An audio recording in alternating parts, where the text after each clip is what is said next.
I think because of how moronic the press conferences were, I kind of forgot to do a prediction for this pretty significant fight that's going to be taking place on the 1st of December, as most people will know now, in the Staples Center in Los Angeles between Tyson Fury, the supposed Gypsy King, undefeated, against another undefeated man, Deontay Wilder, for the latter's WBC strap. I think the interesting thing about this fight, or as an overarching point, is I don't think the victor is going to get that much credit. If Wilder manages to get Fury out of there, then Fury was just an inactive, overweight, rusty guy who took too long out. And if Fury manages to get the better of an active champion in Wilder, then it just confirms what a lot of people feel about Deontay, that he's just a technically awful, messy, scrappy, very sloppy looking professional. I think as another footnote to that as well, I think out of the three undefeated big heavyweights around, Joshua, Fury and Wilder, I think Wilder is the least liked out of all of them. I think he's got the least fanfare. So if you were to lose, it would just, a lot of people would just think, he was crap all along. Whereas with Fury, if he lost, it would be a case of he's not at his best. There's a lot of parallels with this comeback, I think, as there was with David Hayes. Ironically, Hay and Fury have had a history. We know they were supposed to fight, it came apart. They've both dissed each other for pulling out and for injuries. But there's some similarities there, because Fury, like Hay in 2016, he's had two comeback fights against two guys who were well out of the top 20. I mean, in Hayes' case, he fought some real tomato cans, and Fury last fought Pianeta, who recently got stopped by Kevin Johnson. It's hard to imagine how that's even possible. And in that second fight, we certainly, I think, expected to see Fury to look halfway decent there, to have shed more weight, to start looking sharper, and I thought he looked terrible. He looked really crap. Even if he was just experimenting and warming up and trying different things against a guy he knew he was easily the master of, I thought his reflexes looked jaded. He got hit a little bit. It certainly wasn't pretty. And since Fury's come back, there's a massive imbalance between what he says he's going to do all the time, how good he is, and then what he actually produces in the ring. Gets tiring listening to him sometimes, because he really hasn't delivered as of late. And now he's going in against an active champion who's just had, whatever you say about King Kong, how old he is, he's just had the win of his career. I also question Tyson Fury's mentality. Where's his mindset at going into this fight?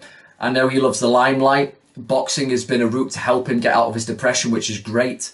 And he's certainly going to like the money as well. But in terms of the legacies and really go for the big fights, I always question fighters when they talk about wanting to go for the legacy. Because a lot of guys seem to nicely pick and choose when they want to go. Back in the day, there was more of an attitude. Certainly when I think of the likes of Marvin Hagler, there was more spite generally to them in their outside personas. They were like, I want to fight this guy when he's at his best, and I want to take him out. Whereas when guys talk about legacies these days, I'm not so sure. Everyone loves getting paid, of course, but Fury has already said he's basically climbed his biggest mountain, in the ring that is, against Vladimir Klitschko. So he's already conceded. He's basically had his, he's done his magnum opus, if you will, in the ring. He's already had that. So legacy-wise, how much does he actually want to prove he's the best heavyweight of this era? That's what I question. I know he loves the camera. Everyone loves the money, but what's the desire here for him?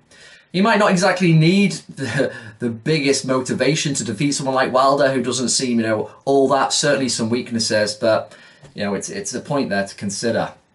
In terms of the stylistic matchup, Wilder doesn't really have much of a jab. He's got a bit of a slappy hook. He doesn't have any real consistency to his work. It's always ugly watching him. His fights are often just kind of staring at you, cocking the right, and he may land a decent one that gets you going, and then the follow-up is always ugly as well. So in terms of aesthetical, if you like your technical side of boxing, Wilder's always difficult to watch. But he's proven effective so far, hasn't he? Fury, very awkward, naturally a good mover, has a great feel around the ring. This is when he's in shape. If he can get his jab going, he has got longer arms as well. He is a rangier man. And it's crazy, isn't it, to consider that Wilder's 6'7" and Fury's still going to have him for height and reach. And if he can get his boxing going, his style may actually be technically a stylistic nightmare for Wilder, who is really messy. And if Fury can get his boxing together, start trying to land a consistent jab, he may be able to really frustrate him and start making his way towards an unlikely victory. I think it's going to be a really messy fight. I think they're both going to be playing to the crowd.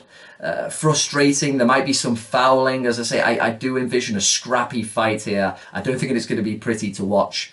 But ultimately, because of the timeout from Fury, because, as I've just mentioned, that difference between what he says he's going to do and what actually happens, how he looked in his last fight, I think this fight is ultimately going to be determined by fitness and reflexes, those top-end reflexes, which do get blunted if you just even lose a little bit of a step. And Wilder, for all of his drawbacks, for his lack of a jab, for his porous defence, his technical deficiencies, poor balance, you could write a whole Bible on the things Wilder does wrong in the ring, but he does have good instincts. He can throw straight sometimes, as Adam Booth in a recent IFL interview said. He can throw straight when he wants. Of course, it was a great kind of nice cross that he knocked Spilker out with, and if he can pick, and we know he just really does need one shot, he can pick shots nicely. Sometimes he doesn't have to be boxing well. Fury can be frustrating. Fury could even be ahead for quite a while. But is Fury going to be knocking Wilder out? Probably not. So he's going to very probably be here for the full 12, and he's always going to be looking for that crafty little right hand. And I think 12 rounds, Fury's reflexes, his fitness, I think he's going to be found out at some point. And it's good, because if that's the case, then Wilder, he can bark about having 60-40 against Joshua if he beats Fury.